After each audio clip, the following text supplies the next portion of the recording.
America और Iran के बीच memorandum of understanding पर दस्तखत होने के बाद मिडिल ईस्ट में सैन्य तनाव यानी मिलिट्री जो तनाव हुआ फिलहाल कुछ हद तक कम होता दिखाई दे रहा है। हालांकि दोनों देशों के बीच बातचीत अभी शुरुआती दौर में है, इसलिए इसके जो हतमी नताइज है उसे लेकर कोई बहुत ही कवी बात नहीं कही जा सकती, या ऐसा कहना शायद थोड़ी जल्दबाजी होगी। फिर भी इस पूरे वाक़े ने एक अहम सवाल खड़ा जरूर कर दिया है कि अगर ये मिलिट्री वॉर आप कह लें थोड़ी देर के लिए, या जंग मान लें इसे, अगर ये जंग आगे बढ़ती तो क्या सबसे ज्यादा नुकसान उठाने वाला अमेरिका होता या ईरान होता, या फिर दूसरे अरब मुल्क होते, या फिर इसराइल होता?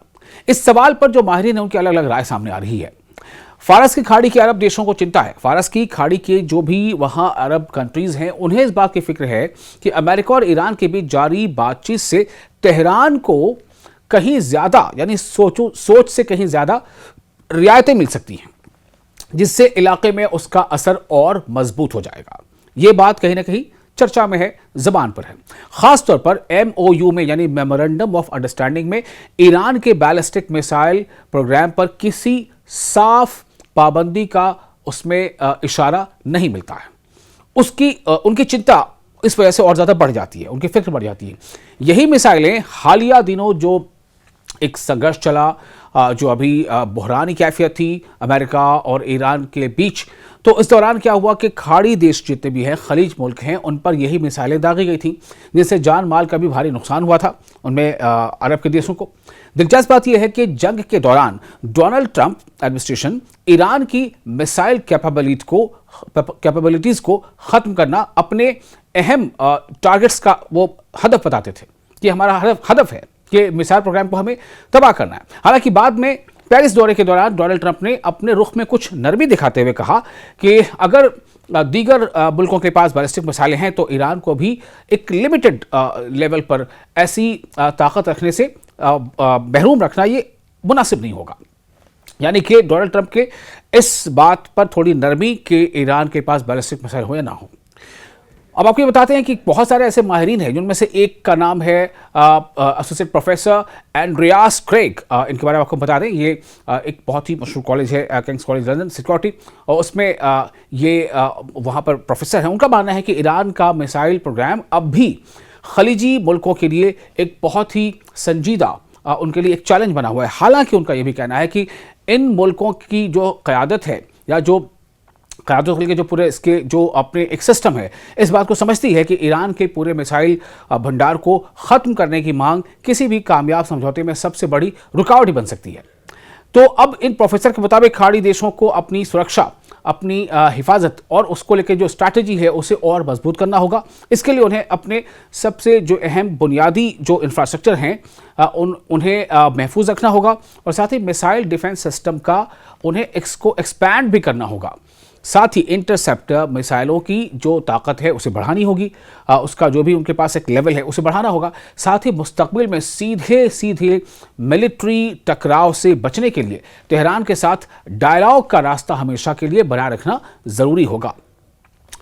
तो कई इसके एंगल हैं, कई इसके नुकात हैं, लेकिन एक सवाल लोगों के जहन में बार बार है। और आप देखें कि ईरान की तरफ जो मुस्लिम दुनिया का जो एक रुख थोड़ा हुआ है, भाई इसमें मुस्लिम दुनिया में मैं आम लोगों की बात कर रहा हूं, किसी भी देश का, किसी भी मुल्क का एक आम आदमी, पॉलिटिकली नहीं, बल्कि ये देख करके कि कोई एक ऐसा देश जो वक्त के सुपर पावर के मुकाबले डटा हुआ है, खड़ा है, मुकाबला कर रहा है, झुक नहीं रहा, तो लोगों की एक सिंपैथी भी जाती है और लोग उसे कहते हैं कि हाँ ये है एक ऐसा जो हीरो के जैसा काम कर रहा है। मतलब इस तरह की एक नैरेटिव है, एक हम कह सकते हैं कि परसेप्शन बना है। हालांकि हालिया जंग में जो खलीजी मुल्क को जो माली और जो स्ट्रैटेजिक जो नुकसान उठाना पड़ा है और उनके जो इंफ्रास्ट्रक्चर की जो कमजोरियां सामने आई हैं, उसके बारे में जो प्रोफेसर एंड्रियास क्रेग हैं उन्होंने इस पूरे एग्रेशन का सबसे बड़ा नुकसान उठाने वाला पक्ष नहीं माना। उनके मुताबिक स्ट्रैटेजिकली ये सबसे ज़्यादा नुकसान इसराइल को हुआ है। उनका कहना है कि इसराइल ने अमेरिका के साथ अपनी जो पॉलिटिकल और डिप्लोमेटिक जो उसकी जो एक हम कह सकते हैं कि उसका एक पूंजी थी उसका बड़ा हिस्सा उसने खर्च कर दिया है। प्रोफेसर कहते हैं। साथ ही जो वेस्टर्न कंट्रीज़ हैं उनकी जो वहाँ की जो पब्लिक का जो एक मैंडेट सामने देखने को मिला है, पब्लिक का जो रुख देखने को मिला है, उससे भी उसकी छवि को, उसका जो इम्प्रेशन है वो काफ़ी ख़राब हुआ है। इसराइल की छवि, इसराइल का इम्प्रेशन वेस्टर्न कंट्रीज़ में, कई मुल्कों में। तो ये एक आम तौर से बात जहन में लोगों के बन गई है कि वो अपनी सुरक्षा रणनीति यानी जो डिफेंस स्ट्रैटेजी उसके तहत अमेरिका को इस इलाके में महंगे और लंबे तनाव की ओर धकेल रहा है। इसके ठीक उलट प्रोफेसर क्रैग का मानना है कि जो खलीजी ममालिक है वो धीरे धीरे अमेरिका फर्स्ट जो उनकी पॉलिसी है उसके ऐन मुताबिक अपनी जो उनका जो किरदार है वो निभा रहे हैं। वो डिफेंस की जिम्मेदारियों को शेयर करने और अमेरिकी इकोनॉमी में इन्वेस्टमेंट बढ़ाने और साथ ही साथ जो इलाकाई तनाव है उसे कम करने और साथ ही साथ स्थिरता को यानी स्टेबिलिटी को बढ़ावा देने जैसे कदम उठा रहे हैं। एनर्जी की जो सप्लाई है उसे यकीनी बनाने और उसे लेकर के जो रीजनल जो अभी एक पूरे रीजन में एक बहरान की कैफियत पैदा हुई थी उसको जो मीडिएशन की जो किरदार निभाने तक ये देश अमेरिका के लिए काफ़ी अहम साझेदार बनकर उभरे हैं, जिससे उन्हें डिप्लोमेटिक और स्ट्रैटेजिक फ़ायदा मिल रहा है।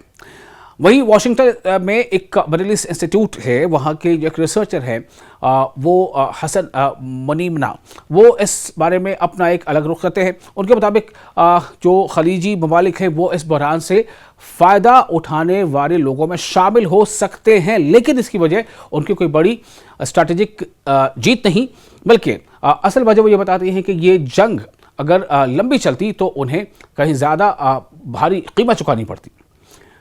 तो ये आपको मैं बता रहा हूँ जो राय है इनमें कई हमने अलग अलग जो मीडिया आउटलेट्स है उनके इंटरव्यूज़ का मुशाहिदा करके उसका मुतालबा करके और कुछ और ज़राए हैं, उसमें BBC भी है या दूसरे भी ज़राए हैं या डॉच वेले हैं, तो कई ऐसे ज़राए से इस एक बात इकट्ठा करके मैंने आपके सामने रखा है।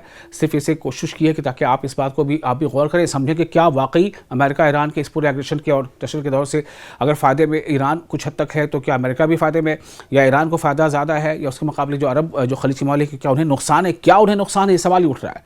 लेकिन ऐसा नहीं है, ये आपको समझना है कि इसके कितने पहलू हो सकते हैं और इसके क्या इसके असरात हो सकते हैं। आप देख रहे थे न्यूज़ 18 का सोशल मीडिया प्लेटफॉर्म।